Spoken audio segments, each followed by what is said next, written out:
profite d'avoir encore un tout petit peu le sapin parce qu'on va pas tarder à l'enlever, là il commence à faire la tronche, pour faire la vidéo bilan 2022 et résolution espoir pour 2023, tant qu'à faire.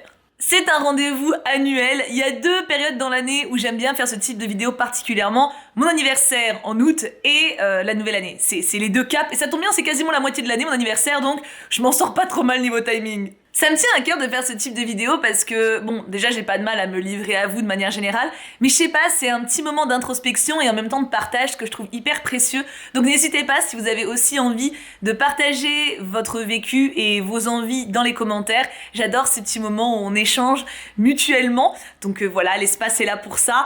Allez-y, c'est une safe place. Du coup, de mon côté, je vais essayer de faire cette vidéo en 2 parties. D'abord 2022, ce que j'en ai pensé, comment je l'ai vécu, et après 2023, mes espoirs, mes attentes et mes résolutions, tant qu'à faire. Alors 2022, si je devais trouver un mot pour le définir, je dirais organisation, peut-être. Ou alors bordel. Non, en fait, c'est juste que ça a été une année hyper intense quand je récapitule un petit peu tout. L'année a commencé, alors fin 2021 j'étais dans un mood assez tristou et j'ai eu un regain de motivation avec janvier 2022. C'était un moment de stand-by puisqu'on n'avait pas encore notre nouvel appartement et on n'arrêtait pas de nous décaler la date où on allait récupérer les clés, ça faisait déjà quelques mois. On aurait dû récupérer cet appartement-là, en fait, notre appart actuel, en octobre à la base, je crois, 2021. Et on l'a eu en mars 2022, donc c'est un bon retard quand même, hein. Ça aurait pu être pire, donc on va pas se plaindre, hein. Mais du coup voilà, on était dans un état un peu de stand-by par rapport à notre vie, où j'osais rien acheter parce qu'il aurait fallu le mettre dans les cartons, c'était dur de se projeter, on avait des rendez-vous partout, enfin voilà, c'était un peu compliqué. On a donc récupéré les clés de notre appartement, on est donc propriétaire depuis mars ou mai, non mars il me semble, hein, mars 2022, et ça a été génial. Alors, hyper fatigant, mais génial, j'avoue que j'adore notre appartement. C'était quand même un coup de stress parce que mine de rien on a acheté sur plan, on ne savait pas, on savait ce qu'on allait récupérer, on l'a vu 2 fois pendant qu'il était en cours, mais tu sais, tant que t'y es pas, tu sais pas si tu vas avoir cette petite étincelle de ok, c'est chez moi. Et honnêtement, je l'ai eu tout de suite. Je l'ai eu tout de suite, malgré le fait que on a dû garder nos anciens meubles qui n'en pouvaient plus parfois, malgré le fait que on a dû attendre 3000 plombes pour certains trucs, que certains trucs d'ailleurs sont toujours pas réglés maintenant. J'ai tout de suite senti que ça allait être ma maison. Vraiment ma maison complètement. Et je commence à le ressentir pleinement depuis qu'on a acheté les rideaux. Je sais pas, ça ajoute un truc, on n'a jamais eu de rideaux. C'est con, hein, mais... voilà, là on axe, tu vois. Et du coup, on a récupéré les clés en mars. Alors le déménagement s'est fait sur, honnêtement, je crois 1 mois. Ça a été infernal. Je crois que c'est le pire déménagement qu'on ait fait, enfin que j'ai fait de ma vie. J'ai déménagé 4 fois, enfin 5 si on compte le divorce de mes parents. Mais c'est un déménagement, on va dire, express. Mais en tout cas, en tant qu'adulte, j'ai déménagé 4 fois. Une fois de chez ma mère à Paris, ce qui a été très rapide. Je sais même plus, je crois même pas qu'on avait pris de camionnette. On avait juste pris, j'avais pris mes affaires et dans la voiture et puis bim, on était parti sur Paris. Il y avait 1 heure de voiture. J'avais quasiment rien puisque je laissais toutes mes affaires de petite fille, on va dire, chez ma mère, à quelques exceptions près. Et du coup, voilà, ça c'était un déménagement hyper soft. Après, j'avais déménagé avec Kim de Paris à Saint-Genis, donc près de la Suisse, où là, c'était un gros déménagement puisqu'on avait 6 heures de route. Mais en vrai, on n'avait pas tant d'affaires à transporter que ça. Donc on avait loué, il me semble, une camionnette. Et tout était rentré dedans, plus notre voiture, bien sûr. Et on s'était bien démerdé. On avait trouvé notre appart 1 semaine avant. Enfin, de toute façon, on est toujours à la dernière minute, on a toujours un cul de ouf, hein. Après, il y a eu le déménagement de Saint-Genis à Grenoble, qui a été un peu plus galère, déjà. On avait déjà beaucoup plus d'affaires, puisqu'on avait vécu à Saint-Genis plusieurs années, on avait acheté des meubles, enfin voilà, on avait quand même plus de stuff. Donc du coup, tout bougeait. Ça a été fait dans le rush aussi, puisque jusqu'au dernier moment, j'avais tout foutu en vrac, je me rappelle, dans des sacs de courses qui restaient, enfin bon, c'était un peu compliqué. Mais voilà, donc le déménagement avait été assez ardu, mais on avait été assez nombreux, on avait pas mal de potes qui étaient venus et tout, et on l'avait fait en 1 fois du coup. C'est ça aussi le truc. Là, de Grenoble à Grenoble, on l'a fait sur 1 mois. On a des amis qui sont venus à tour de rôle, mais du coup, à chaque fois, on faisait des petits trucs. Genre, à un moment, par exemple, mon beau-frère est venu et il nous a grave aidé pour une partie. Après, on a d'autres amis qui sont venus, qui nous ont grave aidé pour une autre partie. Et en fait, du coup, ça s'est traîné. En fait, on a loué une camionnette plusieurs fois, mais c'est une petite camionnette. Nous, à côté, en bagnole, on a fait des allers-retours. Du coup, en fait, c'est pas genre t'arraches le sparadrap, c'est fait, tu sais, tu galères 1 fois. Là, on a galéré sur longtemps. Et jusqu'au bout, vraiment, on a eu des couilles. Genre, un truc tout bête, la propriétaire devait venir récupérer les clés de l'ancien appart, du coup, genre le week-end, et le vendredi, Kim avait posé sa matinée exprès pour que Emmaüs vienne récupérer des meubles à nous, que je voulais pas qu'on jette parce qu'ils étaient encore utilisables, mais qu'on voulait plus parce que, on en avait marre, quoi, et puis ils en pouvaient plus, enfin, ça allait pas, voilà. Enfin, ils en pouvaient plus. Tu vois ce que je veux dire? Vous allez voir. Et du coup, on appelle Emmaüs, on réserve le créneau, Kim pose sa matinée, on va à l'ancien appart, alors que la veille, on avait cavalé aussi, enfin bref. On arrive à 8h là-bas, on prépare tout. 5 minutes avant, parce qu'il devait arriver à 8h30, 5 minutes avant donc d'arriver, les mecs appellent, hyper froid, genre ouais non on vient pas en fait. Kim était fou, à ce moment-là Kim était fou. Je crois qu'il a eu le craquage et au final, j'ai réussi à calmer le truc et on a pris une camionnette et emmené les meubles qu'on voulait plus chez nous, pour qu'au final on les a gardés d'ailleurs, on en veut toujours plus, mais en attendant ils sont pratiques, ils permettent de stocker des trucs, donc à chaque chose malheur est bon. Mais voilà, on va dire qu'on a eu plein de petites couilles comme ça. Maintenant, l'appart en lui-même, honnêtement, on a tout de suite été ravis, on a été très bien entourés aussi. Notre cuisiniste, par exemple, était très cool, et les gars qui ont monté notre cuisine étaient adorables. Les mecs qui sont venus faire les petits travaux qui manquaient, très gentils aussi. Bon, certains, tu sentais qu'ils savaient pas trop ce qu'ils devaient faire, mais voilà. Enfin voilà, en vrai, nos voisins sont tous adorables, particulièrement nos voisins de palier, du coup, qui on tchatche souvent parce que nos chats cohabitent. Mais du coup, ouais, non, on est très bien, on est très bien. Après, voilà, quand je me rends compte de tout ce qui reste à faire, je me dis que l'appart sera vraiment fini dans 5 ans, tu vois. Genre la terrasse, typiquement on a une jolie terrasse, on n'a rien fait dessus, il y a plein de choses qu'on aimerait faire, on n'a pas pu ne serait-ce qu'envisager, et dans la maison en elle-même, il manque plein de trucs. En fait, il y a des choses qu'on change, mais comme ça coûte du pognon, on fait petit à petit, genre on a changé de lit, notre lit on l'avait depuis 10 ans, enfin vous voyez, en fait c'est plein de petites choses comme ça qu'on a tout le temps en ligne de mire, on se dit ok ça faudrait qu'on le pimpe, mais là on peut pas, on garde dans l'idée pour plus tard, etc., etc. Du coup l'appartement ça a été un super truc mais épuisant. Après, on a enchaîné, on est parti en vacances à plein d'endroits différents. Et autant c'était cool, autant c'était fatigant aussi. Mais en fait, c'est pas vraiment des vacances où je me suis reposée, puisque à chaque fois on cavale partout en fait. C'est pas des repos ça, c'est genre tu te tapes 5 heures de voiture pour y aller, et après tu vas visiter tel truc, et puis tu cours faire machin, puis tu vas faire la fête. Pour moi c'est pas du repos. J'ai eu 5 jours de repos, vraiment, où je suis partie. Mais tout le reste, c'était de la course. Alors, c'était génial, hein, par contre. Vraiment, j'ai eu une tonne de méga bons souvenirs. Mais j'appelle pas ça du repos. C'est-à-dire que c'est du rush, tu vois. C'est du rush, genre, t'as une semaine pour profiter à fond d'une région et voir le plus de choses possible. Je me repose pas. Du coup, tu vois ce que je veux dire? Mais par contre, c'était génial. J'avais eu un bémol, c'était la vacance. On était parti une semaine en Italie avec les garçons de Paris, avec leur chéri. Ce n'est plus que les garçons, maintenant, c'est le crew. Et c'était génial, mais alors, j'ai eu mes règles au début du séjour, donc j'ai dû me taper le début du trajet avec le début des règles qui arrivait, et j'étais en PLS 3 jours sur 6. J'étais au bout de ma vie, genre, mais, c'est genre les règles, moi ça me tabasse un peu, et vraiment là... Donc voilà, c'était des vacances que j'ai adoré mes 3 derniers jours, mais alors les 3 premiers, migraine, mal de bide, laisse tomber. Du coup, je chialais pour rien, c'est horrible. Vraiment, c'était pas du tout la faute de mes amis, ils étaient merveilleux.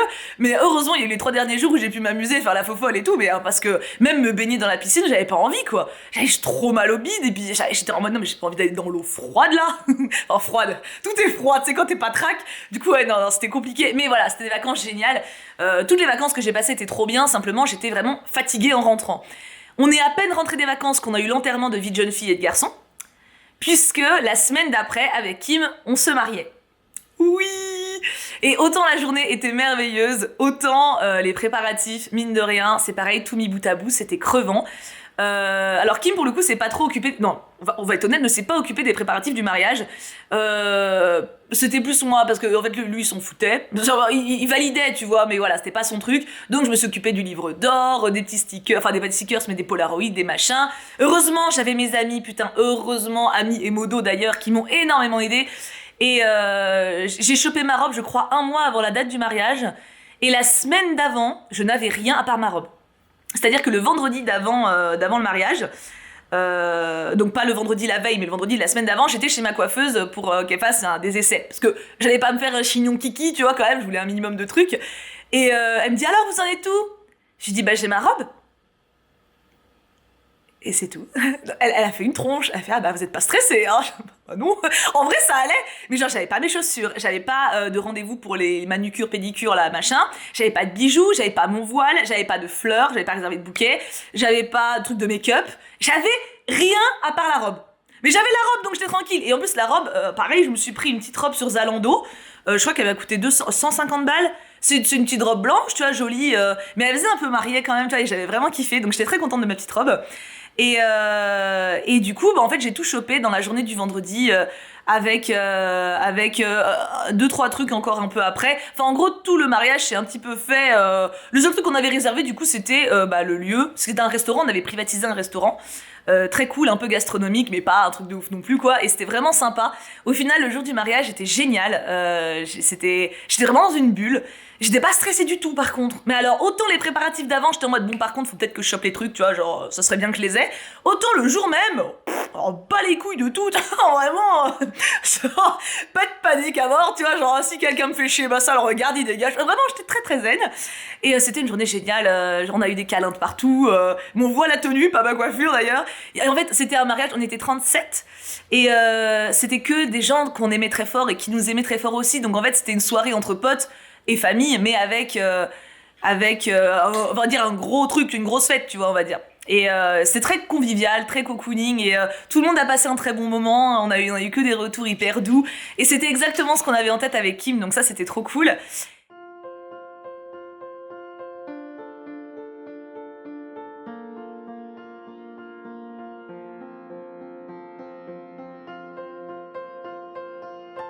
Et après, fin d'année, donc tout ça, j'en ressors quand même relativement épuisée, j'avoue, sur les rotules. Et j'appréhendais un petit peu mon mois de décembre, puisque l'année dernière, j'ai eu une grosse période de down sur l'automne-hiver. Et Noël me fait pas mal bader depuis quelques années. Et donc j'appréhendais un peu, même si je gérais bien. Et là, j'ai eu, on va dire, des problèmes administratifs qui m'ont bien pris la tête et qui m'ont vraiment fait bader de ouf. Au final, ça va, mais sur le coup, ça m'avait vraiment fait stresser. Et... au final, ça m'a permis de bien pleurer. Genre, j'ai pleuré très fort et bah, j'ai sorti plein de trucs en étant toute seule par terre dans mon carrelage en mode. J'ai sorti un peu tout ce qui me pesait, même par rapport à Noël et tout. Et ça m'a permis de grave aller vers l'avant. Ce qui fait que j'ai passé un mois de décembre en étant heureuse de penser à Noël, de préparer Noël. Alors, le voyage après jusqu'à Paris est le rush énorme des 4 jours de fête, ça j'ai toujours du mal, hein, vraiment. Arriver à 23h, le lendemain faire tous les achats de cadeaux de Noël, le surlendemain pareil, puis après t'as le réveillon le soir avec la belle famille, puis le lendemain chez ma mère, et après chez mon père, et après on rentre, et après... Et en plus on a vu les gars, c'était trop bien d'ailleurs, on a fait un resto, mais bref, toi en gros, c'est 4 jours où tu cours partout. Oh, ça, socialement et physiquement, je le vis très mal. C'est vraiment... j'adore les moments que j'y passe, que ce soit avec nos amis, avec ma famille, avec ma belle famille, qui est aussi ma famille du coup, mais à chaque fois c'est génial, hein. Mais je suis épuisée dans tous les sens du terme. Du coup, j'étais grave contente de rentrer et j'ai pris la décision de passer un nouvel an toute seule à la maison. Et j'ai adoré ma soirée du réveillon. Je me suis fait un petit plaisir en m'achetant des escargots chez mon boucher. Et je me suis fait un petit repas devant le Noël des Muppets. Et du coup, j'ai écouté une chanson trop mignonne en boucle après. Je me suis couchée vers minuit et quelques. Le passage de minuit, je l'ai vécu en mode hyper sereine. Donc, c'est un résumé rapide de mon année, mais je dirais que ça a été une année vraiment épuisante sur toutes les activités, même si c'était hyper cool, hein. Mais pour 2023, j'aimerais plus de souffle, avoir le temps de plus me poser, respirer et savourer un quotidien, parce que j'adore mon quotidien, mais j'ai du mal à l'avoir, tu sais, avec tout ça. J'avoue qu'on a tellement couru partout que c'était une course permanente, et j'aimerais pour 2023 avoir le temps de me pencher aussi un peu plus sur mes projets professionnels. Je vous en parle juste après, d'ailleurs il y a un truc que je vais vous annoncer. Et du coup, ouais, non, j'aimerais pour 2023 un rythme un peu plus doux. Normalement ça devrait être le cas puisque on est mariés, on a acheté un appart, on a déménagé. Là normalement 2023, ça c'est fait, je veux dire, tu vois, on peut plus nous l'imposer, donc c'est bon. Donc voilà, 2022 ça a été une année hyper épuisante, très riche, mais très épuisante, et je suis contente que tout ça soit passé, sincèrement. Même si c'était cool, c'était bien, mais maintenant laissez-moi tranquille, quoi. L'année ne serait pas complète si je ne parlais pas de Kim, puisque honnêtement, toutes ces épreuves-là, on les aurait vécues il y a 5-6 ans, parce que ça fait du coup 13 ans et demi qu'on est ensemble, je pense qu'on se serait séparés.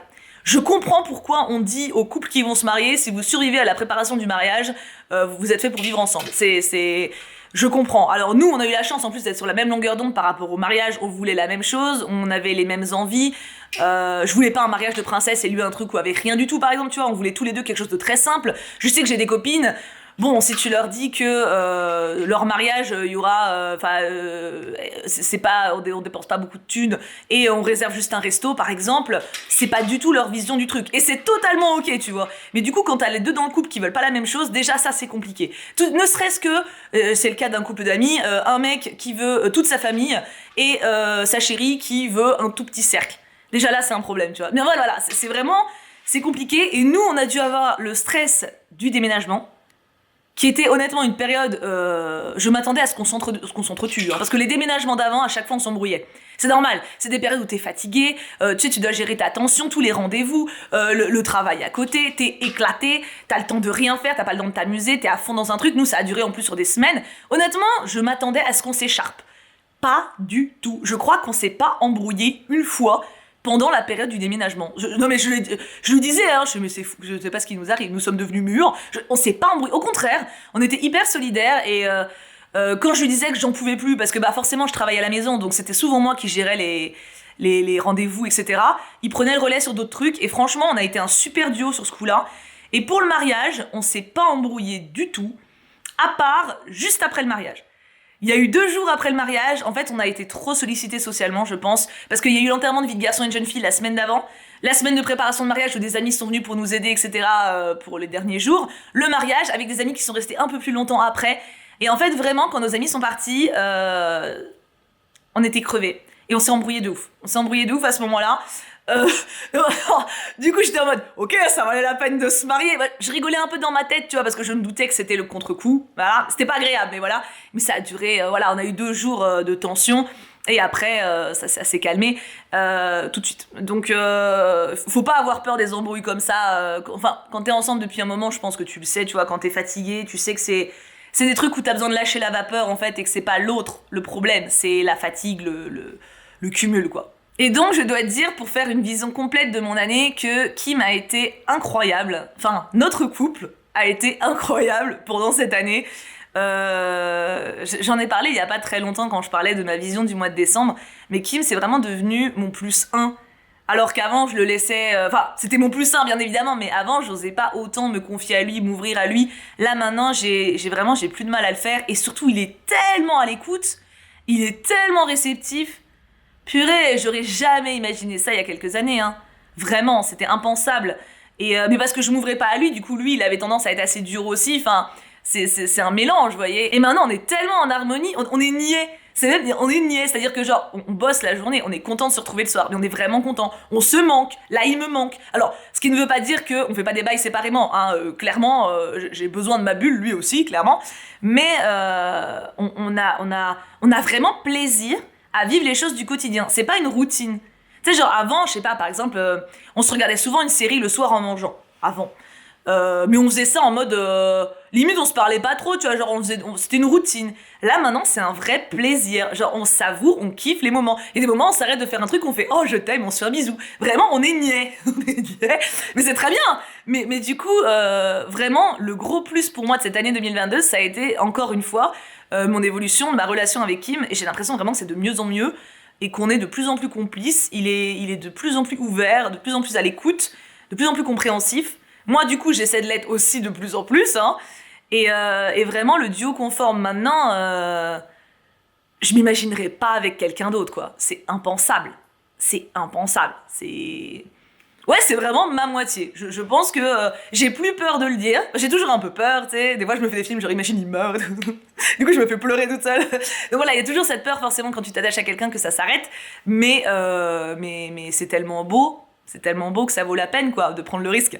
Donc voilà, avec Kim 2022, rien à redire. Il a été exceptionnel et il a été très patient aussi, parce que j'ai eu des phases où quand c'était pas facile, j'étais tristou, et il a toujours été très tendre, très présent pour moi. Donc ça, c'était un très bon point aussi. Je ne pouvais pas parler de cette année sans parler de lui, c'était obligé. 2023, donc, j'aimerais une année plus chill.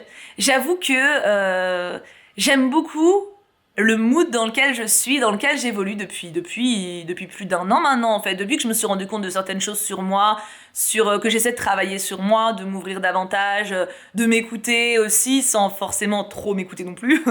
Genre, par exemple, si je suis triste, je m'autorise à être triste, mais c'est pas pour autant que je vais pas vers l'avant. Vous voyez, j'espère que vous voyez la nuance.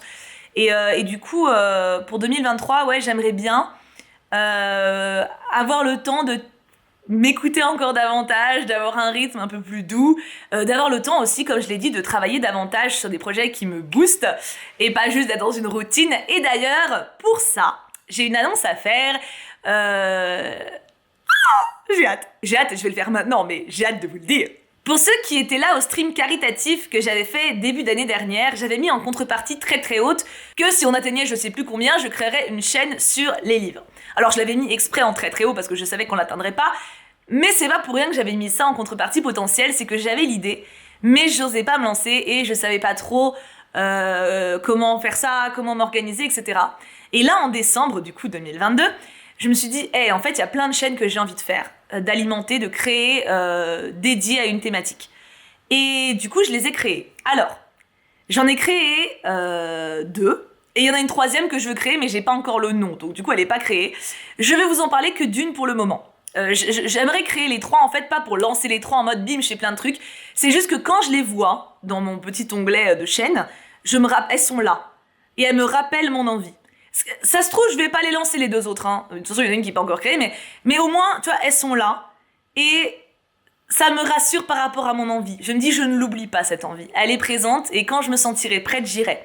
Mais aujourd'hui, je vous annonce, du coup, une de ces chaînes qui va tourner autour du monde du livre. Je vous annonce donc qu'il y a une chaîne qui existe, qui s'appelle Tibookin, qui a actuellement un peu plus de 80 abonnés, puisque certains choupes ont réussi à la trouver. J'avais teasé en stream, mais j'avais sous-estimé votre implication. Et j'ai créé cette chaîne pour pouvoir me consacrer davantage, justement, au monde du livre. Alors ne paniquez pas, je n'arrête pas mon contenu littéraire sur cette chaîne. En tout cas, pas pour le moment. Vidéo pile à lire, book haul, update lecture et box cube, si elle continue, je sais pas encore trop, mais en tout cas, au moins les 3 premières. Ça continue à être sur cette chaîne principale, ça ne change pas votre routine. Peut-être qu'à un moment, je basculerai effectivement vers la chaîne full littéraire, genre par exemple, je pourrais laisser qu'une vidéo ici, genre le book haul, et les autres les mettre, enfin voilà, je vais, ou l'update lecture, enfin voilà. Pour le moment, tout reste. Rien ne bouge, mais en fait j'avais envie de faire cette chaîne en plus pour pouvoir aller plus en détail dans cet univers-là. Ma chaîne ici, sa force et en même temps sa faiblesse, c'est que je fais absolument tout ce que je veux quand je veux. Du coup, ça fait des sujets extrêmement variés. Mais ce qui me bloque aussi dans l'idée d'aller à fond dans quelque chose. C'est-à-dire qu'une vidéo par semaine sur les livres, c'est cool, mais si je commence à faire en plus des vidéos pour parler d'un auteur, ou pour parler d'un livre en particulier, ou pour faire un Read With Me, ou pour faire une vidéo où je vous présente, je vous lis les débuts de chapitres de certains livres que j'aime bien, ou même une lecture à voix haute de certains classiques. Tout ça, c'est des trucs, si je les mets sur ma chaîne principale, ça va être noyé et il n'y aura plus que du livre. Mais du coup, ça me correspond pas non plus, puisque je n'aime pas que ça. Et je me dis du coup d'avoir une chaîne dédiée au monde du livre. Ceux qui aiment que je parle de livres, ceux qui s'intéressent à cet univers-là peuvent aller dessus. Ceux qui ne me suivent que pour ça, du coup, auront leur joie là-bas. Et ça n'empêche pas que je continue à parler de livres sur ma chaîne principale quand même. Et c'est un peu la même chose avec les 2 autres chaînes que j'ai envie de créer. Pour le coup, les 2 autres chaînes, c'est des thématiques que je fais pas du tout sur ma chaîne principale parce que je saurais pas trop où les mettre. Mais je me dis, si un jour j'ai envie de me lancer, elles seront là. Pour le moment, ne vous occupez que de la chaîne de livres qui existe, qui est là. Il n'y a pas encore de vidéo, mais je pense que la première vidéo, présentation, tout ça, arrivera peu de temps après cette annonce actuelle. Donc voilà, si ça vous intéresse, n'hésitez pas à y aller. Et c'est vrai que j'aime bien cette idée que ce soit un peu compartimenté. Alors, ça reste un thème très large, hein, le monde du livre, c'est pas comme si je faisais qu'une chaîne avec que des Read With Me ou que des updates lecture. Voilà, ça me permet quand même d'avoir une thématique assez large. Et pour parler livres depuis plusieurs années ici, je sais que c'est une thématique dont je ne me lasserai pas. Voilà, je sais que ça fait partie de ma vie et que j'ai envie de pouvoir être un peu plus libre dans ce domaine-là. Libre, pas livre. En termes d'autres résolutions, je me suis remise au sport. Ça faisait pas de mal parce que du coup, depuis le déménagement, j'ai dû aller 2 fois à la salle. J'y suis retournée d'ailleurs là, la veille, au moment où je tourne cette vidéo. J'essaye en fait de faire, pas forcément du sport tous les jours, mais en tout cas un minimum d'activité pour stimuler mon corps parce que il en a besoin, hein. Mon corps, c'est grâce à lui que je vis, donc j'aime bien en prendre soin. Alors si je peux perdre un peu de poids, ça serait pas de mal parce que j'en ai pas mal repris justement vu que j'ai rien fait depuis 6 mois. Mais voilà, l'objectif c'est surtout de respirer davantage, de mieux me tenir, de me muscler un peu plus, d'être un peu plus tonique, enfin voilà, les bases quand on reprend le sport en fait, hein. Mon but n'est pas de devenir bodybuildé, c'est juste de me sentir bien. Seconde résolution, j'aimerais beaucoup reprendre l'écriture, mais ça me paralyse, je ne sais toujours pas pourquoi, donc je vais essayer de travailler là-dessus. même si j'avoue que ça reste toujours très sombre pour moi, le pourquoi ça me fait peur d'écrire, je ne sais pas. Genre mon premier roman est sorti, il a très bien marché et vous l'avez beaucoup aimé, donc j'en suis très heureuse, j'ai adoré l'écrire, enfin j'ai adoré en tout cas sa sortie. Mais le premier jet, vraiment, c'est un truc qui me bloque et j'aimerais bien cerner ce problème pour le résoudre parce que j'adore, au final, j'adore écrire et j'adore ce qu'il en sort, mais le processus du début est très difficile pour moi. Donc voilà, objectif de l'année, essayer de cerner ce problème et d'y travailler un petit peu. Et autre résolution, faire des streams créatifs le matin, enfin créatifs ou productifs. Il y a des streams que je fais souvent le matin, d'ailleurs c'est des Read With Me, donc en gros il y a 30 minutes où chacun lit de son côté et à la fin des 30 minutes on débrief et je fais 3 sessions de 30 minutes comme ça, ce qui fait que ça fait 1h30 de lecture ou de devoir ou de compta, enfin en fonction de chacun de ce qu'il veut faire. Et en fait j'ai pris l'habitude là depuis le 1er janvier de faire un stream comme ça tous les matins. Alors au moment où je tourne, j'en ai pas fait ce matin parce que je tourne cette vidéo et que j'ai beaucoup de travail, mais en faire assez souvent en tout cas. Que ce soit lecture, que ce soit écriture, que ce soit puzzle, comment ça s'appelle, diamond painting que j'aimerais bien essayer, coloriage, enfin en gros un moment chill le matin pour prendre du temps pour faire une activité un peu ludique et créative. Donc voilà, ça c'est une résolution, pour le coup je la tiens bien. J'avais dans l'espoir de le faire tous les jours, je pense que c'est un peu enthousiaste puisque je fais aussi un stream l'après-midi, je peux pas me permettre de faire de stream dans la journée tous les jours non plus, mais j'essaie de le faire le plus possible, pour le moment je m'y tiens bien. Et après, ma foi, essayer de vivre le mieux possible en étant la plus heureuse possible, hein, en étant fidèle à ce en quoi je crois, en essayant de faire de mon mieux, en essayant d'être quelqu'un de bien, et en n'oubliant pas de me respecter, en n'oubliant pas de faire ce qui est bon pour moi. C'est pas facile tous les jours, mais je suis plutôt contente de mon avancée sur ce point-là aussi. Du coup, pour 2023, mes petits poulets, je vous souhaite le meilleur, je vous souhaite d'être heureux, je vous souhaite d'être entouré de bonnes personnes qui vous aident, qui vous font avancer. Je vous souhaite de ne pas... Comment dire, de réussir à vous protéger de ce qui vous fait peur. Je vois pas mal... J'imagine un petit peu qu'on est un peu tous comme dans des bulles. Vous voyez, genre quand on avance, et les bulles, elles sont faites de plein de choses, genre notre sensibilité, notre fierté, notre force, nos amis, nos familles...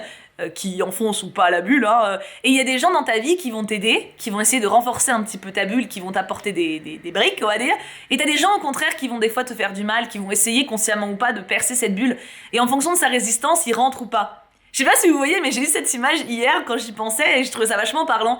Genre, par exemple, cette année, j'ai eu des problèmes... on va dire avec on va dire avec mon serveur, avec des amis, disons cela comme ça. Et je me suis sentie trahie et blessée à quelques reprises, ce qui est la vie, hein, voilà, c'est les échanges humains, hein, c'est comme ça.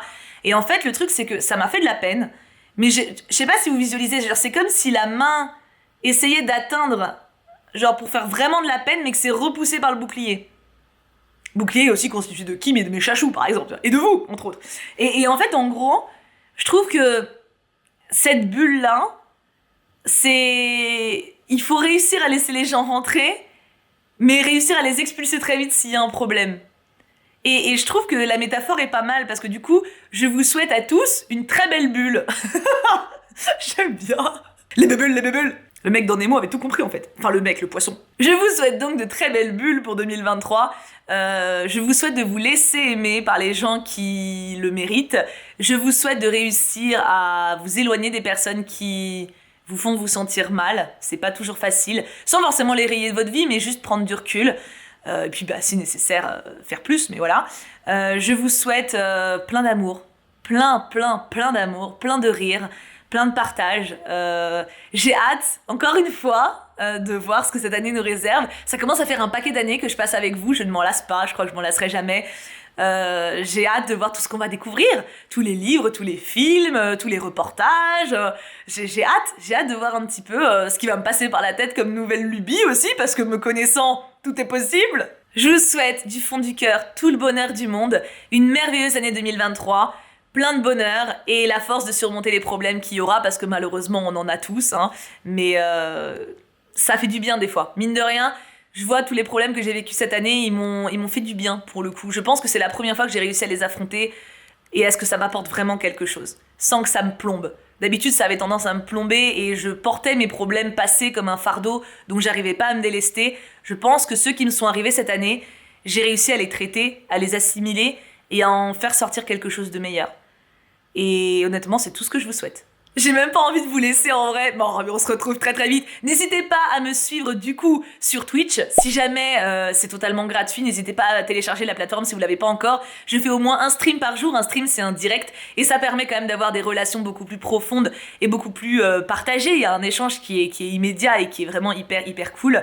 Donc il y a Twitch. Il y a ma chaîne secondaire Tiboutou où il y a mes rediffusions de stream. Si jamais vous voulez voir un petit peu l'ambiance ou que vous avez loupé un let's play ou quelque chose, allez là-bas.